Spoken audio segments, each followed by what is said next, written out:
Right now, there's a dog twitching in its sleep on a kitchen floor somewhere, legs paddling, nose flinching, a quiet whimper escaping between breaths. And if you asked its owner what's happening, they'd probably say something like, "Oh, it's just dreaming, chasing rabbits probably." But stop for a second. Think about what you just said.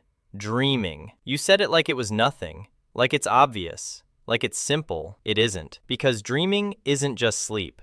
Dreaming is a mind telling itself a story. Dreaming is experience without input. It's your brain generating a world from nothing and then convincing you completely that you're inside it. And if that dog on the kitchen floor is doing that too, if there's a world being constructed behind those closed eyes, then something is home.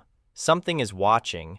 Something is there. So what is it watching? In the 1990s, MIT neuroscientist Matthew Wilson did something that should have made headlines everywhere. He implanted electrodes in the brains of rats and recorded the precise pattern of neurons firing as they ran a maze during the day. Specific neurons, in a specific sequence, corresponding to specific locations in the maze. He mapped the neural signature of the experience. Then he watched the rats sleep. And what he found was almost uncomfortable. The same neurons, the same sequence, the same pattern, replaying in the sleeping brain at almost exactly the same speed as the original experience. The rats weren't just sleeping, they were running the maze again, inside their heads, in a world that didn't exist anymore except in whatever a rat has instead of memory. Wilson said he believed the rats were dreaming of the maze, reliving it, possibly trying to solve it. That word, reliving, should stop you for a moment. To relive something, you have to have lived it in the first place. In 2001, researchers extended this to birds. Zebra finches learned their songs during the day, practicing specific sequences of notes over and over. At night, researchers recorded the neurons responsible for song production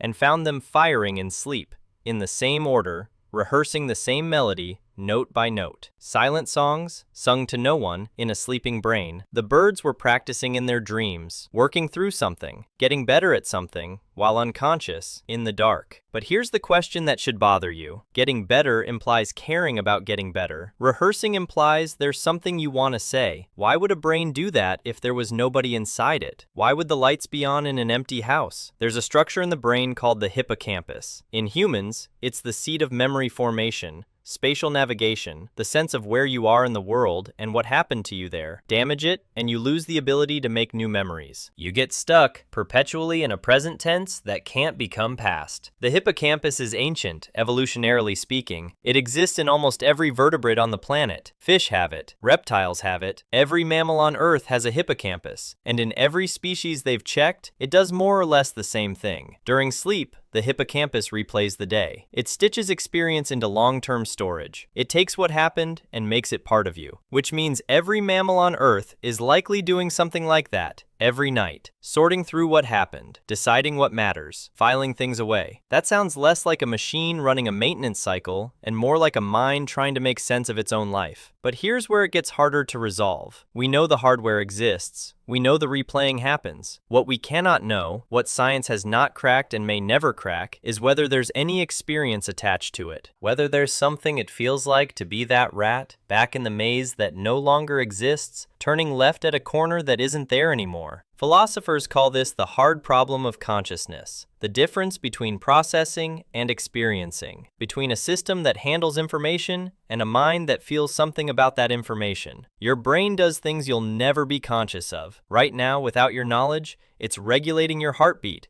adjusting your balance, filtering sounds you'll never hear, processing without experience, computation without anyone home. So when the dog twitches, when the rat runs its maze in the dark, when the zebra finch sings its silent song, is anyone there? Is there something it's like to be them, inside that dream? We don't know. And the unsettling part is that we might not have the tools to ever know for certain. What we do know is this. Dogs in REM sleep, the deep dream stage, show brain activity nearly identical to humans in REM sleep. A 2001 Harvard study by researcher Robert Stickgold noted that animals almost certainly dream based on the presence of REM sleep and its neural signatures across species. Stickgold argued that the question wasn't really whether animals dream, but what they dream about. And his answer was probably the same things they care about when they're awake. What they feared, what they chased, what they couldn't figure out, what they lost. That last word should give you pause. Because what does it mean to dream about something you lost, if there's no one inside the dream to feel the absence? There's a study from 2009 that still doesn't have a clean explanation. Researchers watched sleeping chimpanzees and recorded vocalizations,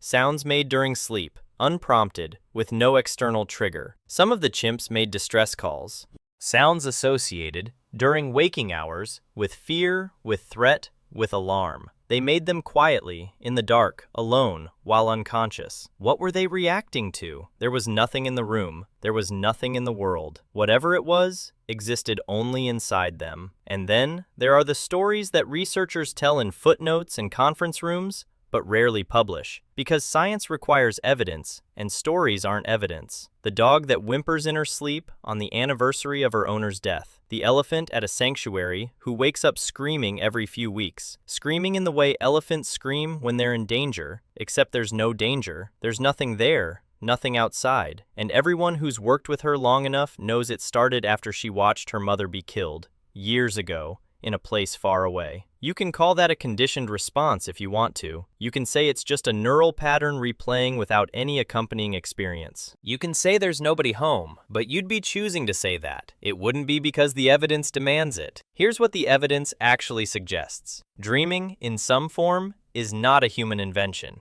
It's ancient. It's widespread. It evolved somewhere far back in the history of life on this planet and was either so useful or so fundamental that almost nothing discarded it. Memory consolidation, skill rehearsal, emotional processing, fear extinction. These are the functions dreams appear to serve. In humans, and increasingly, the evidence suggests, in animals. Which means somewhere in evolution, a brain first did something remarkable. It took experience, real, lived, daytime experience, and it replayed it in the dark, in private, to make better sense of the world. That's not a machine, that's a mind working something out. So what is the dog dreaming about? We still can't answer that the way you want it answered. From the inside, in the dog's own terms, from behind those closed eyes. But the brain activity is real, the replaying is real. The twitching legs, the silent bark, the nose that flinches at something that isn't there, those are real. And if you watch long enough, you'll notice something. The dog's tail moves sometimes, not a distress whimper,